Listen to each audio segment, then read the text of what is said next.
Você que tá ouvindo esse podcast, quer saber por que o Senac EAD é o melhor pra você? Com certeza. Diga! Além de ser reconhecido nacionalmente pela atuação em educação profissional de qualidade, o Senac EAD conta com mais de 400 cursos entre livres, técnicos, graduação, pós-graduação, extensão universitária e programa de aprendizagem e mais de 390 polos próprios em todo o país. Ah, e não pode esquecer de falar que ainda por cima é nota máxima no MEC. Tá vendo? Quer saber? Senac EAD. Acesse ead.senac.br e saiba mais. Uma pausa no seu podcast para contar que chegou o novo Peugeot 2008. Um carro que impressiona até quem já viu de tudo. Conheça uma experiência de puro prazer em dirigir com acabamento sofisticado e design inconfundível. Descubra como conforto e tecnologia podem elevar o nível da sua experiência de direção. Conheça o novo Peugeot 2008 e deixe a inspiração te guiar. The DFS Studio is brought to you by DraftKings.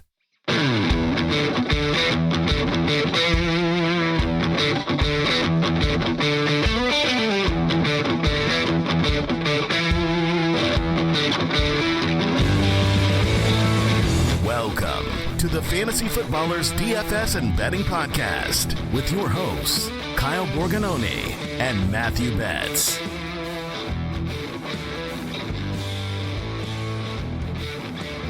Welcome in. It's Rocktober here on the Fantasy Footballers DFS and Betting Podcast. I'm your host, Kyle Borganoni, and I am joined, as always, by Matthew Sworn Enemy Betz. Rocktober? What is that? That's a baseball term, man, when you know about October baseball. Okay, I've literally never heard that until right now. So that was cool. Welcome into the Fantasy Footballers DFS and Betting Podcast, the baseball edition. So you want your MLB picks, come to Kyle, subscribe to his Patreon. He'll get you hooked up for all the playoff picks. But for once, Kyle, our teams aren't playing in the first round. And I feel like it's been kind of a fun yearly thing on this show to come in and, wild card round is here and you and I play each other with the Phillies and the Braves. But this year, I thought the Braves were going to end you, dude. Like, I was legitimately concerned about your health yesterday on Monday. For those that aren't aware, the Braves needed to win one of those two games to sneak into the postseason. Just one. I text Kyle. I'm like, "Hey man, how you feeling?" They're up, 3 or 4 runs early in the game. He's great. And fast forward an hour, I've never seen Kyle just so stressed in his life. So sports are fun. We love them, right? We love them, but they do cause lots of stress. Yeah, sports are the worst. I was explaining to someone, it's like, okay, so this is my job. I understand a lot of people are like, don't complain about it. You guys have a fun gig and stuff. But I think it's more of the sense of, I wish I didn't care as much. Like that, like, I wish I didn't feel that tug in my heart.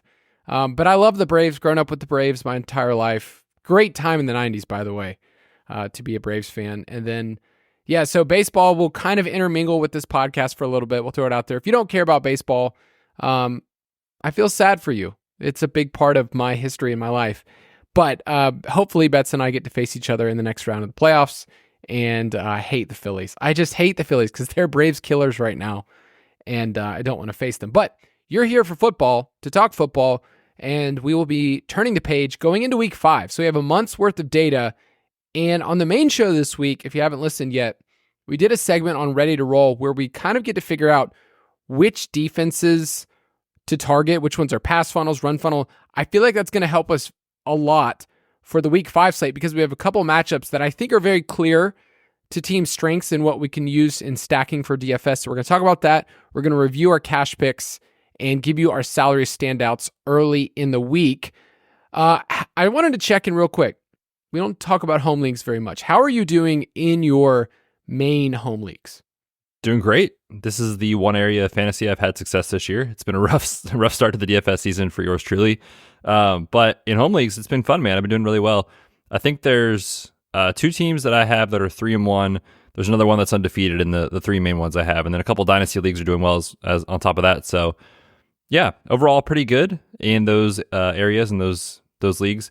I will say the one league that I did lose to not be undefeated anymore was against one of my rivals from high school, old friend. So that one hurt, but we're on to week 5. Oh, that rival, Damien, I bet. That's his name. It's not. Dang, call him out. Call this dude out. Oh, come on. You mean Cody? Come on, dude. The Codester. He Classic. got you. He got You know you. what's good. actually hilarious? It's a team that I had Rasheed Rice in. So as soon as Rice got injured, I was like, oh, okay, like, we're moving on. And then we get through the Sunday games. We get to Sunday night, and you get to Monday. He had Josh Allen. So I'm like, oh, baby. Josh Allen laid an egg in prime time. I actually have a chance. I had the Titans D last night, and he did, I think it was 14 points. They finished with 12, so barely missed out. If Rasheed Rice had caught 2 passes, we're talking about an undefeated season. But it's fine. We're fine. I'm fine. We're good. I have 2 home leagues that I consider the ones that I care about the most. I'm in some Ballers leagues that I care about. There's a Dynasty league that I'm in with Jeremy that's been a lot of fun to rebuild. I'm in a Superflex league that I care about. But my 2 main home leagues, I'm 3-1, most points scored in the league that I've never won, but I care about a lot. And then somehow 0-4 in an auction home league, despite, having like top 5 in points and most points scored against. So thanks, Mark Andrews. You got to play better defense, dude. That's your problem. I know. I wish I have someone in my league that like loves like piling on this stuff. And they're like, you just got to play to your schedule. I'm like, dude, what do you mean play to my schedule? My schedule What does that sucks. mean? My schedule sucks. So anyway, hope you are still with us. It's October. Things are changing in the seasons. But with DFS, we're going to keep going and get you through to a good process that you can hopefully build on throughout the week. So moving on. Straight cash, homie. It has been an interesting cash season for myself, and I know for you it's been max pain. I can say confidently that I did not deserve to cash this past week. I did not. There's so many different reasons, and we would bring this up a lot. Whenever you cash, when you hit, past the double up line, you're always like, man, I'm a genius. I'm so good at this. Moving on to next week. I'll probably play some more because I'm so good. There also are so many scenarios if you look back and go, wow, I was quite fortunate. So for instance, this past week, if you didn't play Rasheed Rice, you were super fortunate. Let's say he goes out for just 10 points. There's a good chance that you missed the cash line. If you didn't play Kyler Murray, there's a good chance that you got really fortunate because in that second half, they just couldn't do anything. Like I kept waiting for Kyler lineups to kind of just move past me. And so I actually, looking at the cash line, I am the line bets. I literally am the exact line in the $25 double up. I was that lineup that you scroll down and you go, oh, that's the line. So I was very fortunate this past week. Yeah, I thought it was a really interesting week just in cash games from a process standpoint. There were 2 like really key decision points on the slate because to me it felt like Nico and Deontay were pretty much locks. We were pretty high on Jordan Mason. I wouldn't even say he was a lock. There were so many running back plays. But it was like the running backs that you play, who's it going to be? Like Breece Hall was in the mix, Bijan was in the mix, Najee, Chuba, Jordan Mason. Like that, to me, that was the story, is like there are so many good running back plays. You better hope you pick the right 2 or 3. And like you, I played Breece. I was like, man, 7.5 point home favorite against the Broncos. Breece Hall surely is going to get us 12, 15 points. I mean, that was maybe the worst game of his career in this week. So that hurt. And then I thought the other decision point that was pretty tough was quarterback. I mean, it was like you either played Jaden Daniels or Kyler Murray. And I don't know what it was about Kyler. Like you said, watching the game, it was like eventually this is going to get turned around. Washington gives up to everybody. Like they'll get it figured out. They were behind. So you would say, okay, he's going to throw. Maybe he'll scramble more. And they just like couldn't do anything, which was weird. But to me, yeah, that was the decision point on the slate. And then, of course, if you played Rasheed Rice, I mean, that's just terrible luck. So you can't do anything about that. But yeah, another interesting week in cash. I will say for me, like, I've still felt really good about kind of how I've gotten to my lineups and the decisions I made. In double ups, it's been super frustrating because I've missed, I think the last 3 weeks have all been like less than 5 points off the line. Not counting at all. Don't worry about that. But in head to heads, I'm still well over, I think it's about 59%. So if I back off double up volume, it's a profitable cash year. If I keep playing the double ups and it keeps happening, then I am behind the 8 ball in cash. So it's just a reminder of how thin the margin has gotten in cash games, in my opinion, whereas 3 or 4 years ago, it wasn't that hard to cash on a week in and week out basis. Now with people getting smarter in projections, I do think cash games have certainly got a lot tougher, and I've seen that personally in some of my results. Yes, I totally agree. I feel like it was just a couple of 1v1, 2v2 swaps that would have changed things. For instance, Najee Harris was played by like over 50% of the field. So if you play Najee and you get 10 points, you're like, oh, that's not a good run out. Based on his opportunities, if you would have told me that they would score 24 points, Cordell Patterson would be out of the game, Jalen Warren rolled out. Yes, that it makes a ton of sense. So I totally get that. Now, I didn't see your exact cash lineup, but didn't you miss the line by like, 2 points? It was 2 points, yeah. I played the same actually lineup as you, Kyle, but for Kyle's lineup, you can read it in the past. I played the same team. It was Jaden Brees, Najee, Nico Deontay, Darnell Mooney. Dude, the Moon Man keeps coming through. And then Jordan Mason and Houston defense. The area where you differed and I differed was you played Brenton Strange. Oh, baby. I played Elijah Higgins, and we just needed one more catch from our boy Elijah. Couldn't get it done. You know who would have got it done? Tip Raymond. He would have caught that ball. Oh, you mean Brenton Strange would have gotten it done? That would have gotten it done, yes. Yeah, it's a thin margin, and I just want to echo what you were saying. I think the field is getting smarter about which plays are up. Like I could not fathom building a cash lineup without Nico Collins.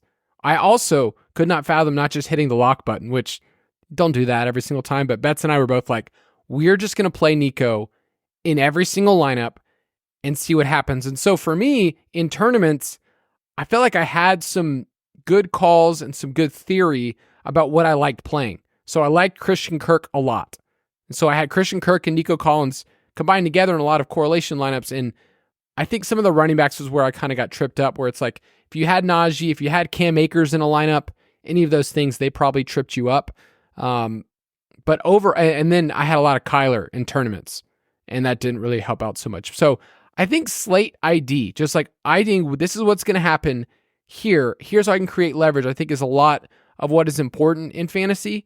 Sometimes you're going to get those things wrong, but at the end of the day, it's like, okay, here's why this makes sense. For instance, here's why you can play Brian Robinson in a lineup. But a lot of people are like, oh, well, maybe it's Brian Robinson and not Jaden Daniels, and then Jaden Daniels comes through. But the theory was, I'm going to play Brian Robinson, correlate him with somebody on the other side, maybe Marvin Harrison, and have Kyler there, but Kyler didn't come through.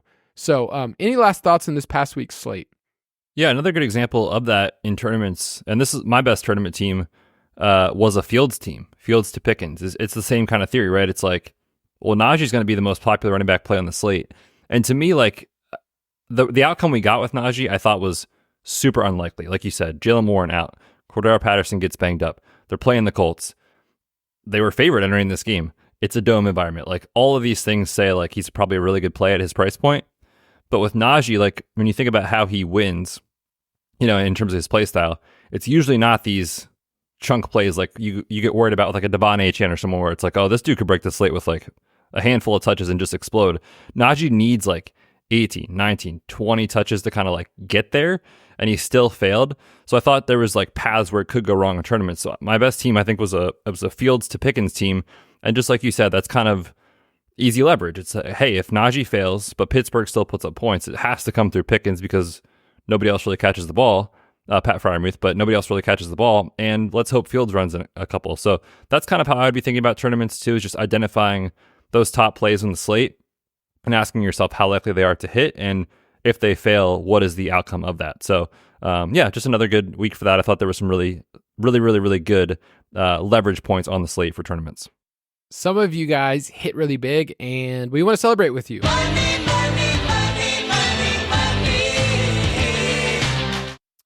Shout out to Benihana, who has been a longtime participant in the Discord. I'm going to read straight from what he got to post in Discord. From having to work as a Chili's busser to treating the DFS boys to a night at Chili's, Jordan Mason coming up big on the last play of the day. Thank you, Betz and Borg, on week 5. And I'm seeing some of his lineups, including some of the contests. A lot of times people are like, man, where did you guys win this money? You can actually see, and we posted articles about this, about which contests we play in. It's also great to see other people in our Discord that use the DFS pass, including one right here. Like when people play tournaments that are single entry, small field, like this blind side right here, $27 entry, but only 431 people. It's actually a contest that you can place in, as opposed to just threading the needle and having to have a perfect lineup. But yeah, it's just awesome to see some of you guys, and also it warms my heart that people's responses are, I'm treating the family to Chili's tonight. Yeah, some people, if you're into like golf or like maybe fitness or clothing or whatever, you're like, I'm buying this, I'm buying that, I'm getting myself something nice. Not our crew, Kyle, not our crew. Our crew says, I'm getting some fajitas, some margaritas, whatever it is that you enjoy. But that always cracks me up too, is like the first reaction is, I'm going to Chili's because I just won money. But yes, congrats to Benihana. Been in the Discord for forever. Always fun to see the OGs get a nice win. It used to be you're going to Disney World after you win something, right? But this is a little bit more in the price range of some of our listeners. They're like, hey, I'm not going to fork out Disney World quite yet. By the way, speaking of Disney World, Emma and I are starting to plan and try to figure out, like, okay, our kids are at that age. This would be perfect. Dude, do you know how expensive these places are? Yes. And my brother's actually going in about 3 weeks. And I was talking to him about it this past weekend. He was like, dude, start saving now because, oh my gosh. Well, we were talking about it. We're going on a vacation in 2 weeks. We do a fall beach trip every single year with some friends. We get a big house and there's a bunch of kids. It's chaos, but it's super fun. And we're like, you know what? We're definitely gonna be able to progress and hopefully be able to go to Disney World in the near future. And we started adding it up. It's like, this is like 4 beach trips for us to pay for just like 3 or 4 days and then have to pay once you're in the park. Like, how do people do this? Do they just take out a small loan? Do they play DFS? I think you have to either take out a loan or win a tournament to do this. So good luck. So either in debt or just bank something. Just win a tourney. Yep, that's what you got to do. Okay, well, I have a new goal here. It's my Disney World fund for my family. That's what we're gonna go for. Let's take a quick break and we'll be right back. Desfrute do novo Icon of the Seas da Royal Caribbean agora partindo de Miami. É o ícone das férias repleto de atrações, com o maior parque aquático no mar e espetáculos sensacionais da Broadway. Com destinos incríveis no Caribe, incluindo a premiada ilha particular Perfect Day at Coco Cay, a aventura nunca acaba. Icon of the Seas, as melhores férias em família do mundo. Acesse royalcaribbean.com/BRA. Aplicam-se termos e condições.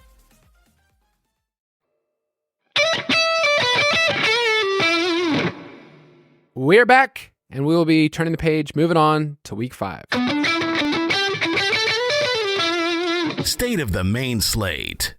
Each week, Betz and I refer to the lines at DraftKings Sportsbook. It's where Betz and I play. You can go to sportsbook.draftkings.com. And I just want to say rest in peace to a wager that I had that I felt pretty good about.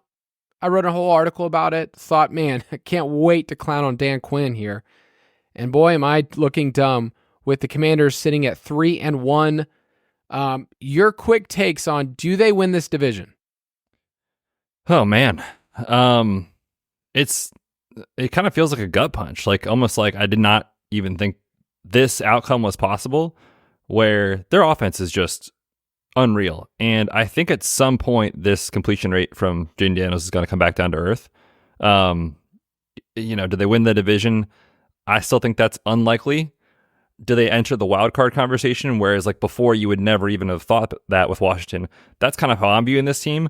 I think at some point the defensive issues are going to, show their face a bit. So yeah, it's a fun story, but obviously we have a long way to go.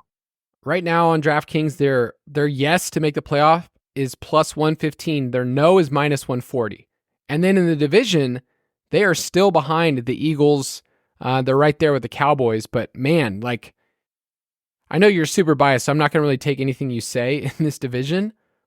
But I mean, have they played the division game yet? I don't think they have, no. And they beat the Giants in that weird game true. When they didn't score a touchdown. Yeah, but who cares about that? We'll see what they do against Eagles and Cowboys.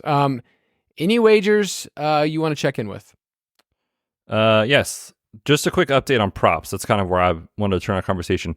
I really get annoyed on Twitter and stuff because everybody and everyone is undefeated all the time, right?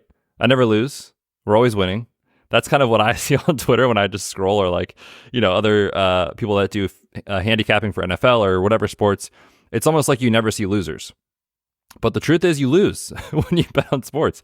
And we're not here to hide that, So, and you always see our record in the DFS pass in the article tracker that is on the site. But we did have our first losing week in props this week. We warned everybody the regression was going to happen at some point. We went 4-6 this past week, so we are still plus 4.09 units on the year. But we did have a down week in week 4. Thank you, Ken Walker, for just burying us and putting us in the ground. We took the under on his rushing yards, and through about 2.5 quarters, that looked pretty good, but he just exploded in the second half and went nuts. So if you played Ken Walker in that 2-game slate in DFS, you probably had a nice night, but he buried us in props. So our first losing week, but nonetheless, we turned the page, and it's part of the process. Yep. And if you want to go to dfspass.com, you can get those. And then on Friday, we will be giving our pick 6 picks once again. So looking at the week 5 slate right now, there's a Thursday night game that I'm just saying right now I will be at. So on TV, just see me painted chest and everything. I mean, You don't just come into the Mercedes-Benz Dome and expect to win. Am I right, Kyle? No. You don't come in our stadium. By the way, the Falcons are now playing their 3rd straight home game, which is not normal in the NFL, but I will be there on Thursday night. And then we have a London game, Jets and Vikings. And then we have teams on bye. So it's a smaller slate, only a 10-game slate. This is our first time to kind of adjust the way that we play DFS. So before we get into the team totals and stuff, how do you handle the slate from a strategy standpoint? Yeah, I think this is one of those slates where when you look at the games, right, there's only 10, as you mentioned. And there's 2 games that really I don't think anybody's going to be trying to stack. It's the Dolphins and Patriots with a 35 and is that right? 35.5 points on the current total. That is disgusting. The Raiders and the Broncos at 36.5. So I don't think people are going to be trying to game stack there. So it kind of quickly becomes an 8-game slate for tournaments. Now, the smaller the slate, the more condensed the quote unquote best plays get. So, in a usual week in cash games like this past weekend, Nico, or Deontay, those are the popular wide receiver plays on the slate. They get inflated in smaller field tournaments. They're obviously highly rostered in large field, but you're going to see that even more amplified on the smaller slates. So as I mentioned, that's one thing. And then the other thing to consider with this is that you probably don't need the absolute nut score to win in these scenarios where the player pool is smaller. Obviously, the quarterbacks we can choose from are smaller. Therefore, the stacking situations we have are fewer. And because of that, the general score that you need to cash or to win a tournament is different usually than these 14, 13 game slates where you do need like the true nuts to actually take home a tournament. Yeah, I feel like there's going to be a couple plays that we finally see a running back or, that somebody's like, oh, this guy's going to be 40% in cash. It's just like where the field condenses on some of these plays. We will have to see some of these running back injuries and see where certain guys are playing, especially at quarterback as well for some of these teams. So, with so few games, you can kind of cross off, 2 or 3, and then you're going to lock in on some of these 50-point games. So we have Baltimore and Cincinnati currently at 51, Arizona and San Francisco at 50.5. So 2 50-point games, our first time this year we get something this juicy. And which teams have the highest team implied totals? Yeah, so this is a conversation that feels like we had last year on a week in and week out basis. The Niners sitting there with their 30-point team total. They have 29 implied points against the Cardinals. That looks juicy. The Ravens at 26.8, taking on the Bengals. The Packers at 25.8, taking on the Rams. The Jaguars, I was very surprised. Jaguars, 24.5 implied total against the Colts. And then the Bengals just behind the Jaguars in that same matchup against Baltimore. Man, the 49ers, despite what's felt like an up and down season, when you see a 29 team implied total, you just like jump at that and go, okay, we're talking 3 touchdowns minimum right here. And then that this team could go off a little bit more. So, man, there's a lot of fun teams this week. And I think there's a lot of different ways to stack. Like normally what we would say is here's the 2 games, figure out them 2 to 3 games. I feel like I have 5 games right now that I could legitimately see I want to stack. Yeah, there's a lot of, for a small slate, like I mentioned, you take out those 2 kind of like gross games with Miami and New England and Las Vegas, Denver. on the 8 games that are left, there's like 4 that I'm like, man, this looks really exciting. Like, obviously, Baltimore and Cincy, Green Bay, LA looks awesome. You could see the Cardinals coming back against the Niners. Like, that game looks great. So there's just so many ways to play this slate that I think it's actually going to set up really fun from a slate. And the better thing about this, too, is the NFL did us a favor. They pretty much split it down the middle in terms of early and late windows. So there's lots of flexibility for late swap if you need to use that this week. All right, which game do you feel like is going to be the most popular to stack this week? Yeah, I put down Baltimore and Cincy. Just, again, looking at the total, it's 51 points. Obviously, that's quite high. It's the highest on the slate. But when you look at Cincy and their defense, there's issues everywhere, and we kind of just keep picking on them. We saw Deontay go off last week. We saw Chuba go off last week, so you're not obviously afraid to play Lamar or King Henry after what we saw in prime time. And then on the other side, the way you beat Baltimore is through the air. Now, the Bills kind of laid an egg, but in general, you can't really run on Baltimore, and that sets up very well for what Joe Burrow and the Bengals want to do, which is throw. So give me this Baltimore and Cincy game. I think it looks really fun.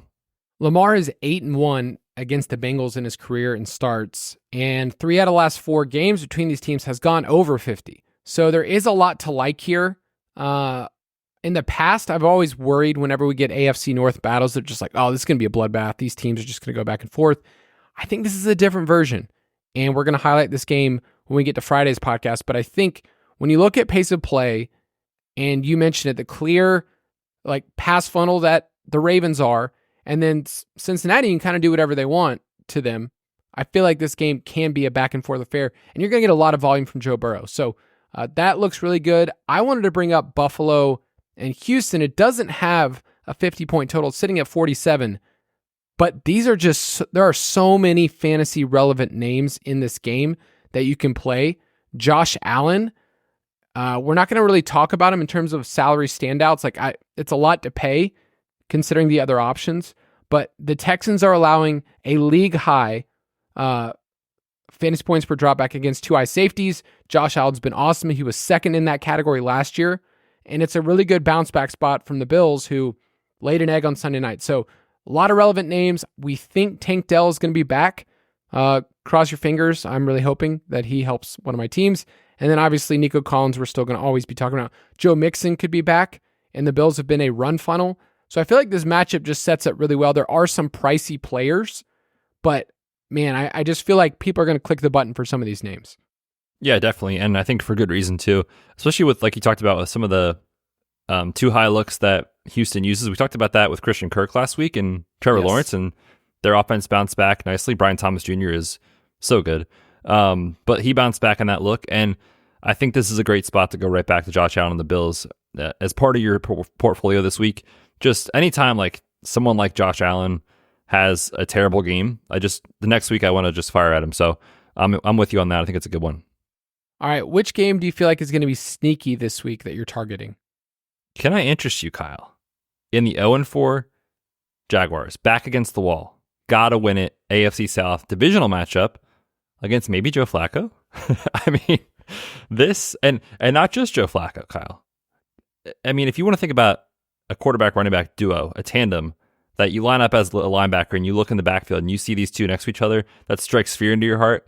It's Joe Flacco and Trey Sermon right next to each other. Okay, that's going to be terrifying. But in all seriousness, this game like stuck out to me where I was going through the team totals, I was going through the overall totals, and I was like, man, Indy and Jacksonville. 24.5 points. Like, the market is on the Jaguars this week, taking on the Colts. It makes sense after Justin Fields just popped off for 30 fantasy points that you could get there with this offense. So I like it. And then obviously we know what the Jaguars defense is, which is terrible. If Joe Flacco is in there with Anthony Richardson dealing with oblique and hip injuries, the pass rate I think will come up. Josh Downs comes into play. Michael Pittman comes into play. So I'm actually very excited about this matchup, depending on what shakes out on the injury report. I want to throw out Cleveland and Washington, but I kind of want to throw it out in a different way because right now Washington is favored by 3.5. The total's only at 45.5. So it's meh in terms of game environment. But I really think Cleveland can put up a fight here. Cleveland ranks number 1 in pressure rate over expectation. And so far, through 4 weeks, Jane Daniels has the fewest pass attempts under pressure in the NFL. So there is a variable so far that we haven't seen. Now, part of that number is skewed because he has 17 scrambles when he's under pressure. So he's running and just throwing less there. But I do think Cleveland's defense can put up a fight here. And on top of that, we've kind of seen this hot and cold thing with Amari Cooper. This is the perfect matchup for him with Washington and how bad their secondary is. So I just worry that people will just want to copy and paste what Jaden Daniels has done, and I think this game is going to be a little different. Right now, I would take Cleveland plus 3.5. Okay, interesting take. I think that makes sense just with the hook on the field goal, but it is kind of crazy to realize with the Commanders, like how much the market has flipped in a week. And I'm not saying it's wrong because they've been so good and Jaden Daniels has been great, but just a week ago, they were 3.5 point underdogs against the Cardinals, and now they're 3.5 point favorites against the Browns. And granted, the Browns have an unreal amount of injuries on their squad. They just lost another offensive lineman last week. Obviously, Deshaun Watson is Deshaun Watson. But yeah, the game environment, I think, is sneaky, especially if Daniels can avoid some of those sacks and keep moving, keep the chains going to allow that offense to roll. I mean, the Raiders didn't have a tough time moving the ball against Cleveland last week. So I think that makes sense as a sneaky stack this week. Deshaun Watson and Amari Cooper for the win. I probably will play one of those teams if I'm being honest. I think I will too, and just feel gross about it. Which game do you want to be underweight on this week? So I will not be playing Las Vegas and Denver this week. It is the 36.5 point total. Denver favored. Yeah, not much to say here. I think the Raiders would prefer to continue to just run over and over again, especially with Devontae Adams out. They kind of did that last week. They just ran it down Cleveland's throats, and I think they're going to try to do the same. And then on Denver, I think there's going to be some splash plays here and there with the offense as the year goes on, but I'm just going to kind of wait and see it. And on a slate like this, where there are so many good game environments, if you're sacrificing that to play this game, you're missing out a lot on projection, I think. So I'm out on Las Vegas and Denver. The game that I'm not looking forward to for DFS purposes is Carolina at Chicago. So there's a lot of narrative here of Bryce Young and Caleb Williams and the trade and DJ Moore and DJ Moore revenge game. Yeah, Andy Dalton revenge game as True. a former Bear. It's just revenge everywhere. Even Caleb Williams said like, hey, I was supposed to be a Panther. I'm a Bear. I hate you guys. So it's just revenge in everybody's heart. Here's the problem is that everybody wants to look at last week's game and see what Chuba did, what Deontay Johnson did, and then your boy DeAndre Swift, what he did, and say, sweet, let's just go right back to it. DeAndre Swift is 5,700. I could not fathom playing him in cash. If you want to get nuts in a tournament doing it, but I have a long history of this player doing the exact opposite of what we wanted him to do. And for the most part, nobody played him this past week in his breakout game. He had his most receiving yards since week 7 of 2021. So it had been a couple of years. So he's getting hot is what you're saying. Yeah. Don't let the kid get hot. DeAndre Swift, one game is now hot. I like the Bears, man. I'm actually thinking, I want you to talk this through with me. I'm thinking about taking the Bears in my survivor pool. -4 at home. Yeah. Rookie home quarterback. favorite. What could go wrong? Home favorite. I truthfully didn't watch a lot of that game last week to kind of see how things meshed, but I gave out on pick 6 the over on Caleb against the Rams. That DeAndre Swift stole the show. It didn't work, but you get Keenan back in there. Obviously, that helps Caleb a little bit. I just think Carolina's not great. They just lost Shaq Thompson. I was going to say they just lost Shaq Thompson already on the defense where they can't do anything. So that makes a lot of sense to me. I mean, I'm feeling good about my survivor pool. It's down to 2,000 people. I think it was almost at 100,000 before. A lot of people, a lot of dummies out there making incorrect picks. And then here I am saying, let's take the Bears and see how that's going to go. But I feel like it's a game that I'll probably be underweight on if people want to chase last week's performances. Moving on to team totals. Which team are you most confident hits the over of their team implied? Yeah, we just talked about it a little bit with Buffalo. I'm going to go over 23.5. Just a good buy low spot, I think, for the Bills. After you were in a really tough road environment in Baltimore, now you go to a dome matchup with Houston. They've been over their team total of 3 or 4 games this year. Houston 23rd in EPA per rush. So I think where the Bills can get in trouble offensively is if they can't run this kind of balanced look with Joe Brady's scheme. When they can run, use Josh Allen as a runner, use James Cook as a runner, and then use that to allow Josh Allen to deliver the ball downfield. That to me is kind of where they've gotten in trouble. I think they're going to have success running the football here. So give me Buffalo over 23.5. And then on the other side, I just think the game environment, like I think Stroud and Houston can fight back and put up points on their own right. So give me the over on 23.5 for the Bills. For the third straight week, I am back on the 49ers train. They have a crazy team implied total. So you might say, whoa, that's a bit high, 29 points. In 22 career Purdy wins, which I think right now, if you were to pick just straight up money line, you would say that you'd pick the 49ers at home. In 22 career Purdy wins, they've hit their team implied total in 17 of them. That's a 77% hit rate. He's averaged 33 points in his wins, 30 or more in 73% of his wins, and in 3 starts against the Cardinals, 38, 35, and 45 points. This team's going to roll. Yes, I will not be making any arguments against this. Good. All right, which team are you most confident hits the under of their team implied total? I'm going to take the Saints under 19, and part of it is the Saints against the Chiefs, where it's those tough. Losers couldn't even come into our stadium and win. You can't come into Mercedes-Benz and expect to win. No. The matchup is obviously tough with a good Chiefs defense on the road. It's very tough to play in Arrowhead, but I just think that combined with how the Chiefs are probably going to play, which they've really done this all year, is kind of continue to play more of a balanced offense, not have a ton of these chunk plays. Now you lose Rashee Rice.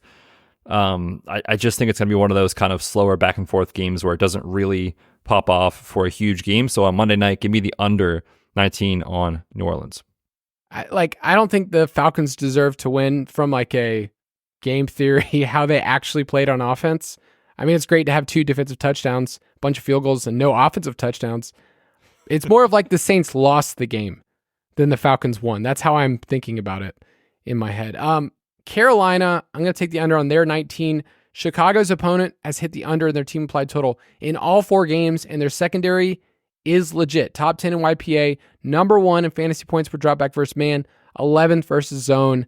I think Chicago takes care of business at home, and I think it's just going to be overall a gross game environment that I don't want for fantasy. Let's take a quick break, and we'll be right back.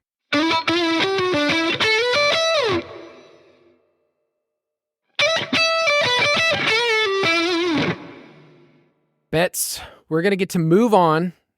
Look at the salary standouts. You tell me who you like, who I like. Let's do it. Salary standouts. So we mentioned the 10-game slate. And so right now, looking at the players, I have a first look article that's in the DFS Pass that I think is a really good primer for you to kind of get a lay of the land. Betz does a Vegas total. So you and I think on Tuesdays, try to give people information they can work with. But in terms of just quarterbacks, let's start there. What are you seeing? And I feel like I found like 5 or 6 options that I genuinely liked. Yeah, there's a lot of really strong quarterback plays on the slate. So I don't think, like in most DFS slates, the quarterbacks usually don't get steamed too much. It's more flat in roster percentage. I think you're going to see that a lot this week. There's so many good options. One that stuck out to me is Lamar Jackson, 7,500, where he just accounts for so many of the Ravens' touchdowns. If they don't go through King Henry, they go through Lamar either as a runner or a passer. We just talked about this game environment is the best on the slate. They've got one of the highest team totals, and the Bengals can't really stop anybody right now. So I think Lamar looks strong if you do want to spend up this week in cash games.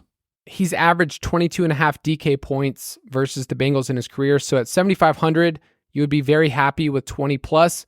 I just think there's a lot of quarterbacks that have real ceiling outcomes. Josh Allen, CJ Stroud, Jane Daniels, of course. I like Joe Burrow. I don't know if I'll be playing him in cash against the Ravens, but I think Burrow stacks in that same game will be interesting if you need some leverage there. So the Ravens, the only concern I have is that the King is going to be popular this week. He's 7.8. So do you feel like that's going to be a decision point between Lamar and Derrick Henry in cash? Yeah, it does seem that way. And obviously I wouldn't play them both together, but both should be in your pool just with how this game projects and, you know, how well they've played offensively and how well you can run the ball on Cincy. Like, I think both guys are in your pool. Obviously you pick one for cash games, but yes, that is a decision point to me in terms of which one you go with and kind of how you build from there. Yeah, the Ravens have the 3rd lowest pass rate so far, so volume is always a concern. But with Lamar, you're not thinking like, I need 35 pass attempts. You're like, sweet, give me 25 and run for 50 plus, and that makes up the difference. So that's kind of how you sort things out. We mentioned Josh Allen earlier. I think it's a great spot. Probably will be playing him more in tournaments. What do you think people will do with Jaden Daniels? I mentioned earlier I don't love the matchup, but at 6.8, I feel like that's not expensive enough to like dare people. Like I feel like he's still going to get played in cash. See, I don't know, because there's so many other good plays that I think he's in the conversation, but I think most people still view Cleveland where it's like, playing Cleveland, like this is scary. So I think people will talk themselves out of it for cash games. If that happens, and we'll see come Friday, then in tournaments, I mean, I'd be all over it, but I'm not sure yet about cash.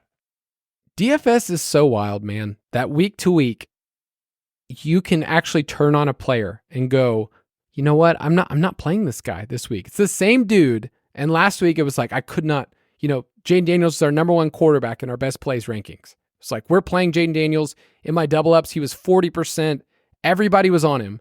And then a week later, he's favored at home.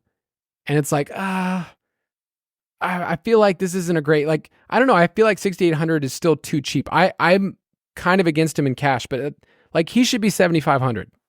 For sure. Yeah. This feels like Anthony Richardson last year before he got hurt, where the rushing was so good and he was putting up so many points. Not comparing them as players, but just the lag in terms of how long it took for the price to get there. It was like 6K, 62, 64, 68. And we're like, I guess we just keep playing him. It does feel like the $7,500 tag is coming very, very soon for Jaden Daniels. Brock Purdy, 6.2, I feel like is the perfect sweet spot of price, production. Like the passing yards have been insane, and team implied total. So my early guess is that I will have Purdy as one of those top 2 or 3, just based on what he's doing in points per dollar. Yeah, it makes sense. I mean, they're projected to score 30 points. He was going to be a great play. So it's kind of the same as last year, where it was just like, oh, they are going to roll, and this matchup is beautiful. Yes, play Purdy. So I think the tricky thing with me on Purdy versus other guys, DK has changed the pricing standpoint this year, where like for the last couple of years, like Josh Allen would be 8,200 or something, and Mahomes, when he was doing his thing and wasn't just game managing, was like 7,900. And then it's like, okay, this savings is huge, but an elite rushing quarterback like Jaden Daniels is only $600 more. That's a little bit different. So I think the projections are still going to like Brock Purdy this week, given the team total, but I don't think you're getting as huge of a discount as you used to in previous seasons. All right, and so last name I wanted to throw out there is your boy Joe Flacco. The stat that I gave, I can't remember which podcast it was, but he led the NFL last year in fantasy points per dropback outside the pocket. Joe's rolling left, just chucking it deep. Love You don't that want to see stuff. that man leave the pocket. Bad things happen for your defense. Yeah. So I mean the matchup's great. So I want to throw that out there because they play man at a higher rate than anyone else. And last year he was second in fantasy points per dropback against man coverage at the age of 105. So Joe Flacco 5,500 is interesting. I don't think I could play it in cash. Yeah. Oh no! I don't know where I know that. I don't know where I land on that. I'm already thinking about it, man. Have you seen the Jaguars defense? The pass rate and the pace with Flacco should be well above the pass rate that we've seen with Richardson. We saw it last week. Flacco comes off the sideline, throws 2 touchdowns. So I just think the matchup is that good that I would consider it. I don't know where I'll land come Friday, but we'll wait and see what happens with Richardson. Did you see the comment after the game? Flacco post game, Richardson came up to him and said he thinks you're cool. And then yes, I did see that. And Flacco goes, well, his mom is like 8 days older than me, so I don't think he thinks I'm cool because I'm basically his dad. That was great. So good. Oh man, Joe Flacco, what a treasure, man. What a crazy career arc from winning a Super Bowl, getting paid, everyone saying you're overpaid and washed up, to now we all love him. Like we all adore Joe Flacco. Yeah, he's great. He's the man. I think the reason that we all love him so much is because we all watched that Thursday night game late in the year last year where he's just taking a little casual nap on the sideline. And if you're a dad, I mean, you can relate to that. The other day, they were sitting there. I think they were watching some show or something. And I'm just sitting there and I was, air quotes, reading over there on the side chair. What that means is was like, you know what? I'm going to try to sneak in a little nap. I don't mind, dude. I'm actually really good. I would say I'm pretty talented at sneaking in a little like 10, 15 minute. Yep. I've been there. It's a pro move, man. And then you'd also have Deshaun Watson on here just so tournament only.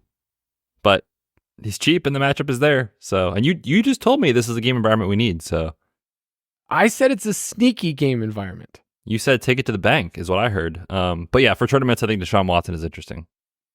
All right, so we mentioned at running back Derrick Henry. He is just 217 rushing yards away from 10,000 in his career. And right now, teams are running on the Bengals 33 rush attempts per game. That is the 5th highest in the NFL. With Derrick Henry, it's always about guessing the right game script, but they're favored. It's on the road. The matchup's good. So what's our old adage? If Derrick Henry is popular, you play him in cash. But in tournaments, what's your early feel? I don't really know that. I'm People scared are to gonna fade play him, man. I want to play him. This matchup is so good. The offense is rolling. People run on the Bengals. Like, it all makes sense. So we'll see. It depends on how popular. 15 to 18, like that's not too bad. 25 to 30, like that's a different conversation. So we'll see what the roster percentage report says. I feel like so far you have kind of been lacking when it comes to your research related to this human being and the weather patterns in certain parts of our country. So OG listeners know that you created a weather model for Derrick Henry to know when he goes off, and I haven't gotten one sniff of a report this year. The model, I'm terrified to inform everybody, is actually broken. He broke it because it's September. He's not supposed to be doing this, or it's October now, but he wasn't supposed to be doing this in September when it's still, warm enough that it's not snowing. So the model is broken. I'll have to go back to the lab and try to see what's going on. Derrick Henry has broken every single model he's faced since high school. Like He said, I will break you with my stats. I will break you at Alabama. What a fun player at Alabama. And then he was the Titans offense for years. So speaking of Alabama, what a game on Saturday night. Oh my gosh, dude, that was fun. My sister went to Alabama. My family's from Georgia. So there's a lot of split stuff, but my parents root for Alabama because that's where they spent their money when my sister went out of state, and my brother loves Bama. So, it was a great game back and forth, or really Bama was up for a while, but man, that touchdown at the very, very end I was dancing all over the living room at 11 o'clock at night. It was great. Yeah. Ryan Williams, by the way, he's 17. I don't know if they mentioned that 1,000 times on the broadcast that he's only 17 and he can't vote. Okay. Other running backs, the high-priced guys, Kyron Williams at 7.6, Jordan Mason at 7.4. These dudes are seeing the workload we care about, 39% of their team's total rush attempts and targets. Like, we have a percentage that nobody ever uses on our website, but if you go to a player profile, you can find the workhorse percentage or the work meter. And anytime a running back's over 30%, they're elite. These guys are approaching 40%. And just to give you a number, CMC was at 39% last year for the 49ers. So Mason is basically getting CMC workload stuff. He's 7,400. Kyron's 7,600. Do you like those two dudes? Kyron is just touching the ball an insane amount. I mean, he's on the field. He is the offense. Over 20 opportunities in 3 or 4 games coming off back-to-back without Puka and Puka and Kupp. 24 opportunities, 19 opportunities, and we are seeing an uptick in his pass game production without those guys. So Kyron looks great, and you can run on the Packers. So I love Kyron this week. I would love if I knew Joe Mixon's status early in the week, because at 6,900 in tournaments, I feel like he's just set up super well against the Bills, who are dead last in schedule-adjusted fantasy points allowed to running backs. So they've been a run funnel. They quietly were last year, and then you're kind of seeing them being exposed this year. Obviously, a Derrick Henry game skews some things in some of their numbers, but Joe Mixon at home for under 7K, I feel like is set up really well in tournaments. Yeah, and I do think he's probably going to play this week. We'll have to wait and see on the injury report, but I think he's probably more of a consideration in tournaments, like you said, just because coming off the injury, but I do think he ultimately plays. We'll know more on Friday. Ken Walker is at 6,800, and that price was set before him balling out on Monday night, and the Giants have been a run funnel, so he's somebody definitely file away to say, okay, he's in the mix as well. And then Trey Sermon is at least a name we have to write down early in the week at 5.7. I wish he was cheaper. Like, that's just not a great price, but if Jonathan Taylor's out, we have to at least know the name. Any other thoughts at running back? Not really. It's kind of a tricky running back slate. Specifically on Sermon, if he is getting the backfield, that's still a price where he's fadeable, right? Like, you have to do something at 5,700. You can't just score 10 points and be optimal. So he'd be a really interesting fade for me in tournaments if he is going to be popular. So we'll know more again on Friday once we get more on Richardson and Jonathan Taylor. FanDuel has these Sunday night games included in there. So Najee is interesting if we know that Patterson's out and Warren's out against the Cowboys, who've been a run funnel. That's just an interesting name to write down as well. Moving on to wide receiver, Jamar Chase is the wide receiver 1 on the slate at 8,000. It just seems like a simple correlation play, but it gets expensive if you're playing Henry and Chase on the other side, or you're stacking Lamar with whoever they want to throw the ball to. It's certainly not Andrews or Flowers. So I don't know. Chase is interesting. Higgins is interesting. I will be stacking Burrow up. I just think that makes a ton of sense here because you have to throw on the Ravens, but Chase is expensive. Nico Collins gets a little bit of a price bump. He's 7,700. He was everything to us last week. I could not fathom thinking about Nico Collins more in my life, but and I'll get to this later in the week. I don't love the matchup this week. He's still, he's in your home leagues, you're going to play him, but in DFS, the price, he's kind of price prohibitive. Dude, you know what you just told me? Nico Collins is one of the better GPP plays on the slate. That's what you just told me. Make him a slate breaker. Oh, we'll see. We'll have to wait and see. It's a tricky wide receiver slate, I think, because there's a lot of good plays at the top, but there's also a lot of like really strong mid-range plays, like whether you want to play Debo at 6,800, he looks great. Jaden Reed potentially without Christian Watson. Ayuk in the same matchup. Like we talked about Amari Cooper at 6,200. He's taking on Washington. Those are all really good price tags and good matchups that they're all very interesting to me. So I think for cash games, my early lean is probably to dip down into the middle tier instead of this upper echelon tier, which again, if that's going to be the cash build for tournaments, you could think about that as a way to get different. Remember when we used to get to play Malik Neighbors when he was 5,900? They said no more. He's 7,300 now, and I'll put this to the test. What is his price a month from now? It probably depends on how many good games he has in a row, but I think probably somewhere around like 7,900. Is he going to hit 8,000 this year? So they changed the pricing structure, right? Like Jamar Chase is 8K, but that's it. Cooper Kupp is 7,900. He's not been playing for forever. Nico 77. Like they've sort of changed that they've priced them down a little bit, but they've priced people closer together. So there used to be these like extremes where like Cooper Kupp in his Triple Crown year was like 9,200. We're just not seeing that anymore. And there's not really any good, cheap, super, sub 4K, like obvious pump plays. So DK has just kind of made things a little bit tighter pricing wise that I don't know that he has as much of a ceiling to go for salary. That has been the hard part of every week. We're like, we want to mine for this wide receiver that's 3,600. That's going to see 6 targets or something. And it's just like, Trey Tucker was fortunate to get in the end zone last week, and he was fine as a punt play. We put him in our best plays, 3,600. This is great. I'm having a hard time finding that this year, period. And you could kind of find in the beginning of the year, but now things have adjusted where it's like below 4,000 is almost impossible. And that specific situation with Tucker was just because of the Devonta Adams hamstring issue on Friday's practice. Obviously, pricing was out well before that. So another week of that situation, if Devontae does not get hurt, we don't have a sub 4K play. So yeah, that's just kind of one thing to consider with pricing this year in 2024. Neighbors has a 36% targets per out run, and he's averaging only 96.5 receiving yards per game.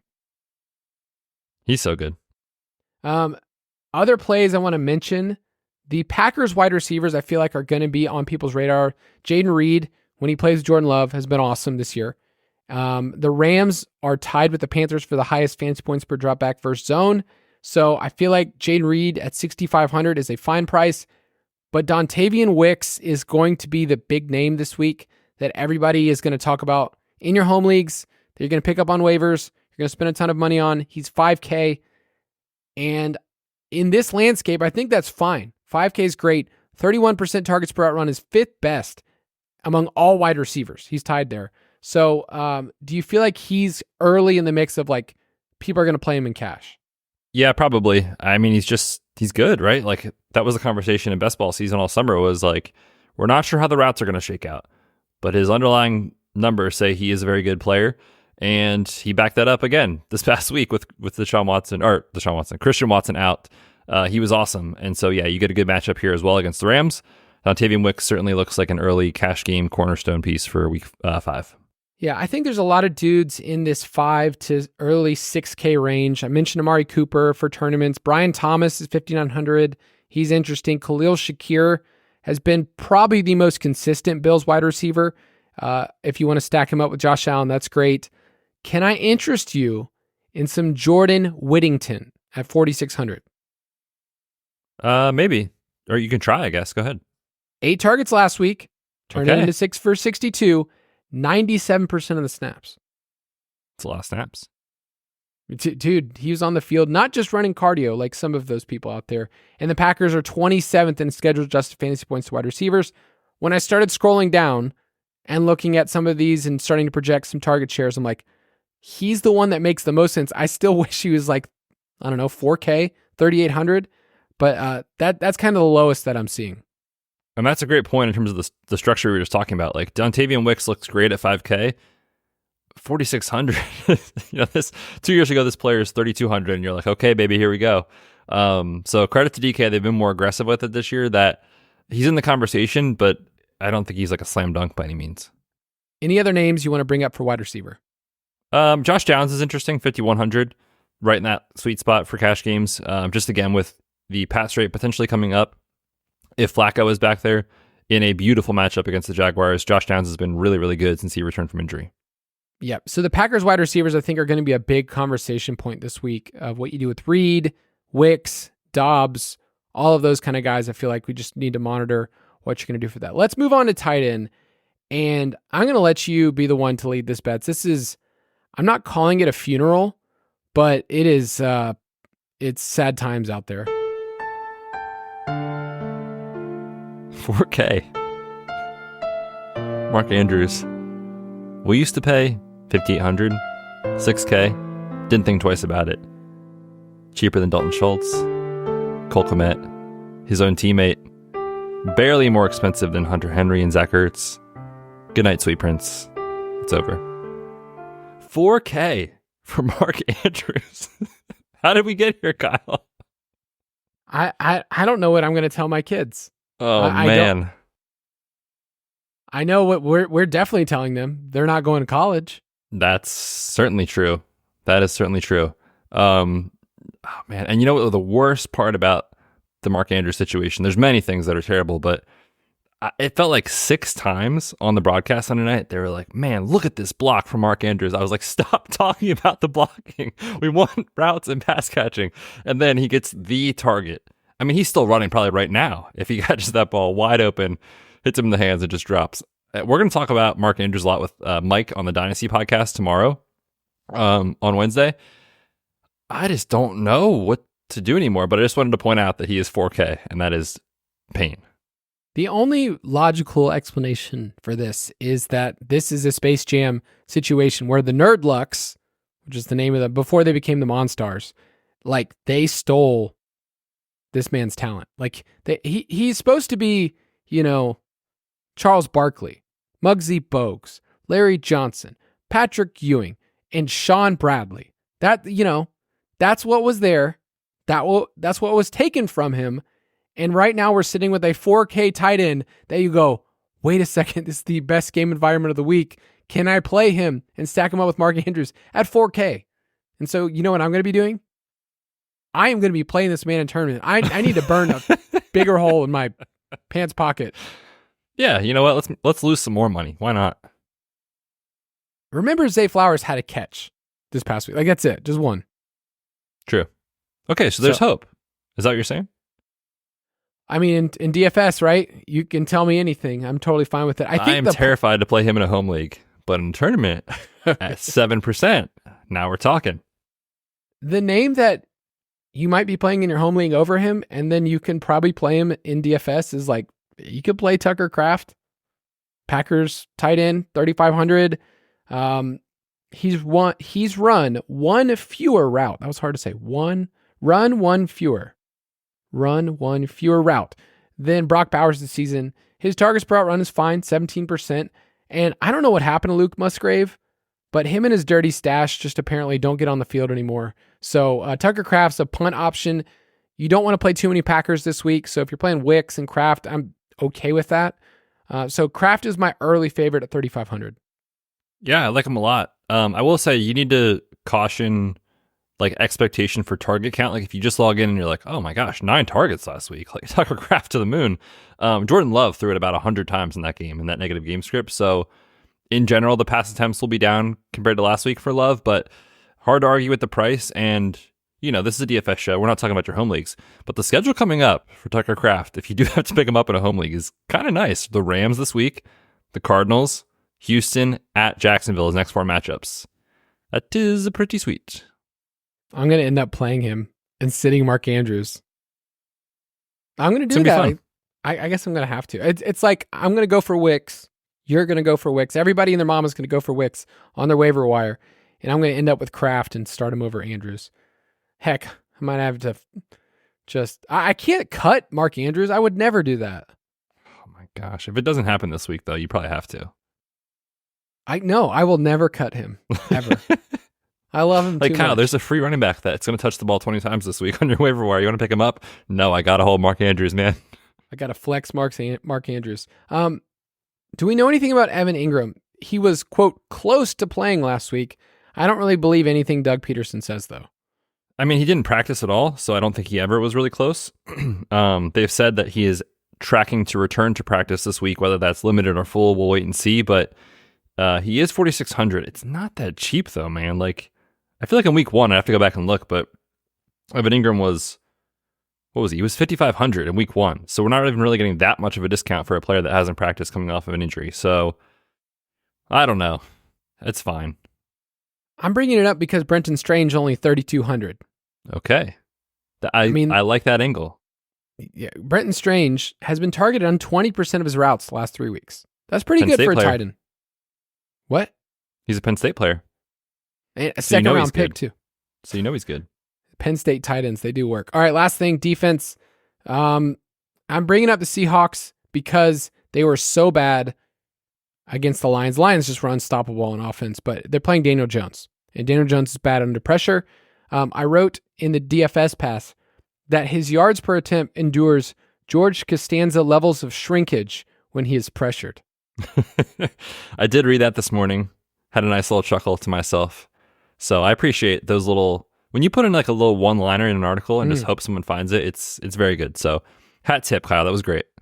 The Ravens are 3,100. I think they're underpriced because you know the Bengals are going to throw a ton. So there's opportunity for turnovers. But the Broncos, man, they look super safe at home against the Raiders, 2,900. They're third in points allowed, second in yards allowed. I feel like they're just the easy one if you log in and just need to start somewhere and build a lineup. Yep. And I think they're probably the best cash game play. Obviously, in tournaments, feel free to get off the board, but I'll probably be playing them in cash.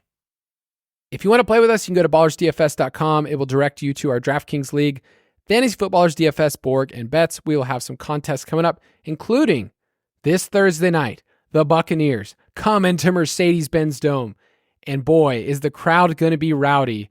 I'm going with a 1998 NFC Champions shirt from Homage. Okay. And where will you be in the stands so people know where to look for you? No idea. My friend got us tickets. There's 4 of us going. Great. I'm just happy to be there with the Kyle. people. You'll see. You guys know me. You know what I'm Kyle. like. You know exactly oh man, what we're gonna have to play some Thursday Night Showdown in the DFS. You know, in our group on DraftKings, just for you. We'll come up with a cool name for it, but come play with us. We'll be in there cheering on Kyle's Falcons, of course, from the Mercedes-Benz. Yep. No, I'm excited. What could go wrong being a Falcons fan? Betz, tell everyone goodbye. Yes, hope everybody has an awesome week. again, come play with us Thursday night. And as Kyle noted, there's a Sunday morning game that I will have a showdown contest up for in our DraftKings League. And then in the meantime, all the articles are up in the DFS Pass. We will see you guys on Friday. Take care. Thank you for listening to another edition of the Fantasy Footballers DFS and Betting Podcast. Don't forget to visit us on the web at thefantasyfootballers.com.